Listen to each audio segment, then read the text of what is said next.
Papo de criminalista. Eu e o meu grande amigo, o professor Mauro Otávio Nassif. Eu e Mário de Oliveira Filho, grande criminalista. Eu quero começar o programa de hoje comentando o seguinte. Há dias atrás, Marinho, você deu uma aula espetacular sobre as novas medidas de investigação defensiva do Conselho Federal da OAB. Muito bem. Agora estão surgindo nos sites vários artigos dizendo que não pode, que para o advogado não, porque o Supremo avalizou do MP, não do advogado que não tocou no assunto. Qual é a sua opinião? Uma bobagem sem tamanho. Eu vi um artigo, mas sinceramente eu não li. O artigo foi escrito por um delegado de polícia do Conjur e é, aliás, uma pessoa extremamente preparada, escreve uns artigos muito bons. Mas eu não concordo com isso. Até porque, aonde há o impedimento do advogado ir conversar com uma testemunha? Não precisa dizer amedrontar a testemunha, pressionar a testemunha, mas aonde é que existe a proibição do advogado pegar, por exemplo, um crime de homicídio e vai até o local do crime, conversa com as pessoas que estão ali, tira fotografia, junta nos autos. Qual é o problema? Onde é que está o impedimento? E a investigação defensiva, Mauro, se demonstrou agora de uma imprescindibilidade ímpar. Semana passada no Rio de Janeiro prenderam um coitado, um rapaz que foi confundido. Eu soube. E ficou lá por 7 dias preso. Foi o advogado fazer a investigação defensiva? Não. Foi o Ministério Público apurar com critério a sua acusação, a sua investigação acusatória, ou a polícia a sua acusação, a sua investigação acusatória, ou alguém acha que a polícia faz inquérito para absolver? Não, não foi ninguém. O pai dele, que não é advogado, não é promotor, não é juiz. O pai dele, que é um homem simples, foi atrás das câmeras e conseguiu as imagens para salvar o filho. Que beleza, hein? Então, qualquer um pode fazer investigação defensiva. Esse sentimento punitivista que paira no ar fica aí fazendo elucubrações na cabeça das pessoas que não tem a nossa vivência. Ô Mário, é tudo em busca da verdade. Mano, tudo a gente faz. Eu faço isso há 40 anos, você faz isso há 60 anos. Pô, qual é o problema? Quantas vezes já fizemos isso, salvamos um cliente, porque achamos provas que a polícia não achou. Muito bem. Vamos lá, esse foi o primeiro assunto. Agora, Mário. Plea bargain. Plea bargain. A pronúncia, eu estava enganado. Eu falava plea bargain. Tá errado. Bargain. Plea bargain, um acento no A. Preciso aprender a falar isso. Plea bargain. Plea bargain. Qual é a sua opinião sobre o plea bargain? Que vai esvaziar totalmente a justiça. E vai entrar rapidamente na falência que está entrando nos Estados Unidos. Que eles agora estão querendo revogar esse tipo de acordo. Há um esvaziamento. O juiz é para julgar, não é para homologar acordo. Na área criminal. Eu não vejo isso como um grande avanço, ao contrário, eu vejo como um retrocesso. E entendo que os advogados criminalistas, as associações, inclusive a própria OAB, a Ordem dos Advogados, devem se mobilizar no sentido de que isso não seja aprovado. Aliás, isso já consta, Mauro, você sabe disso, do provimento do Ministério Público 181.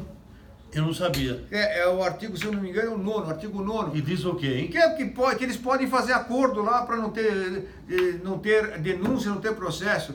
Isso é muito bom para esvaziar a prateleira de fórum.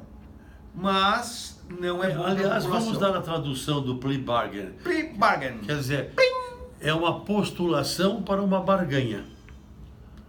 Não vai funcionar. Agora me diga uma coisa, Mário, ainda sobre esse assunto, e para encerrar esse assunto, é o seguinte.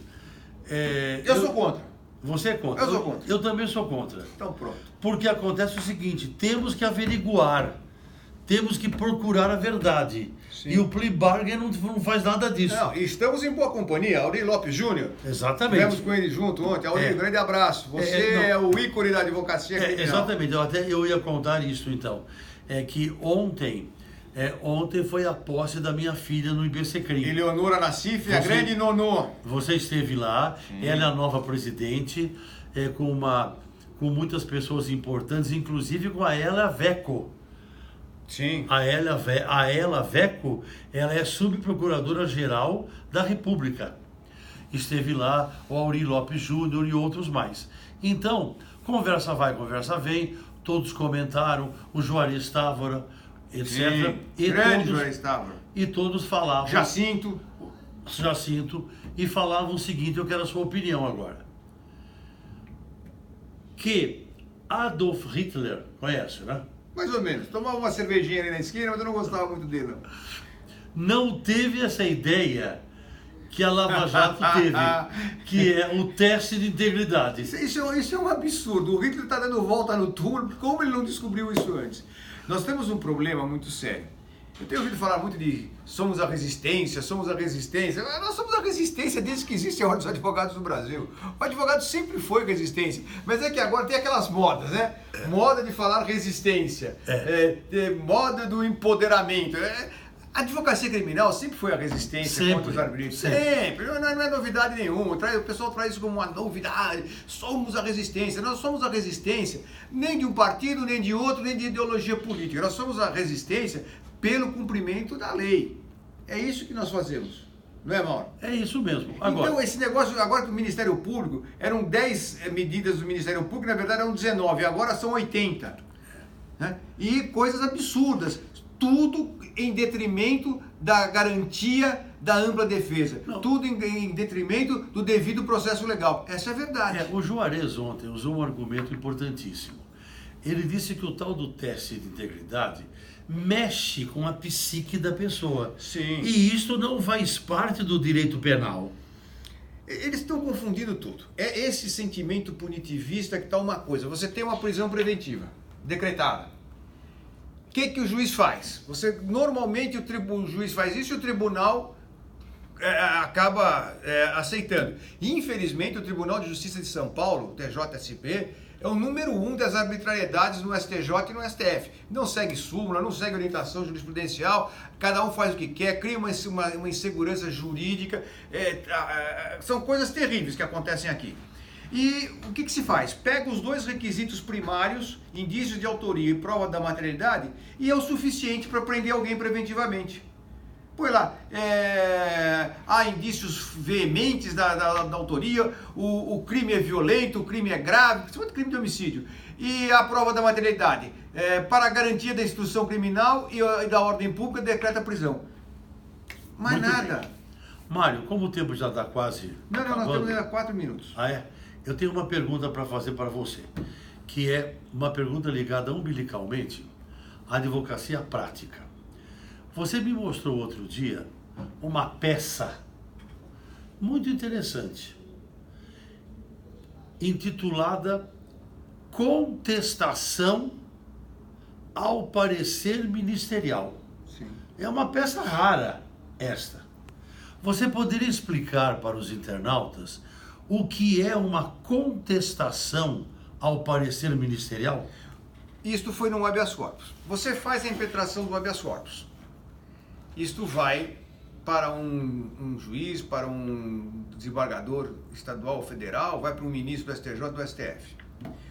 Ou o próprio julgador ou seus assessores, na maioria das vezes, dá aquela olhada superficial, aquelas citações de jurisprudência desse tamanho, ninguém lê. Diz o grande mestre, ninguém lê isto. Eles vão no comecinho, dão uma olhadinha na história, vai no final e olha lá o que você está pedindo. É assim. Infelizmente é assim que funciona. Aí vem o Ministério Público e dá o parecer. Obviamente, na esmagadora maioria das vezes, é contra a pretensão da defesa. Na maioria esmagadora das vezes. Muito bem. Quando você pega o acórdão contra você, o que vem lá? Citando sempre o parecer do Ministério Público. O que eu faço? Quando vem o parecer, eu rebato o parecer. Então eu faço... Pode? A qualquer momento, o direito de petição. O que eu faço? Eu rebato, né? Eu faço uma contestação ou uma oposição ou um esclarecimento. Falar, olha, o que ele está falando não é isto. Não viu tal prova, não leu. E realmente, muitas vezes, não leu a prova, não sabe nem... a granel o negócio. Como são as prisões preventivas. A granel. E esta contestação, vamos assim dizer, ao parecer do Ministério Público, tem efeito. Normalmente é lido. É muito interessante, porque se não tiver a contestação, fica o parecer. O parecer, aquela opinião ministerial, totalmente isolada ali. E quando vai se fazer a sustentação oral, que eu sou contra o Ministério Público falar primeiro, em qualquer situação o Ministério Público tem que falar primeiro, aliás, não quem fala primeiro é a defesa. O Ministério Público tem que falar por último. A defesa sempre fala por último. Eu estou confundindo tudo. Vamos começar de novo. O Ministério Público não pode falar depois da defesa. Quem tem que falar por último é a defesa. E o Ministério Público teria que falar, dar o parecer primeiro. Não pode ser o contrário. A palavra da defesa sempre é a última. É a última. Mistura para ficar tudo. o último Como impacto. eu misturei agora. Para ficar o último impacto. Aliás, esse dogma, ele vem de Roma. Por exemplo, no júri, por exemplo. Sim. A defesa fala por último. Sempre. Quer dizer, alegações finais. A defesa fala por último. Então você tem toda a razão. Não há, porque essa questão, Mário, de parecer é uma jabuticaba. Mas né? só para completar na hora da sustentação oral, o que ele faz, o procurador de sala? Ele lê o parecer. Exatamente. E não vê, nem vê que tem a oposição, mas os desembargadores, os ministros já viram. Nós temos tempo ainda? Temos mais 2 minutos. Então veja bem, voltando à questão da sustentação oral e do julgamento, é muito importante tudo isso que você falou, porque eu tenho visto muitas vezes, como você já viu, num caso seu famoso de revisão, o desembargador retira de pauta. Sim. Pode explicar isso? Aparece uma dúvida no voto do relator, depois que você fez a sustentação oral, e o relator, então, retira de pauta para reestudar o caso e muitas vezes vem com voto trocado.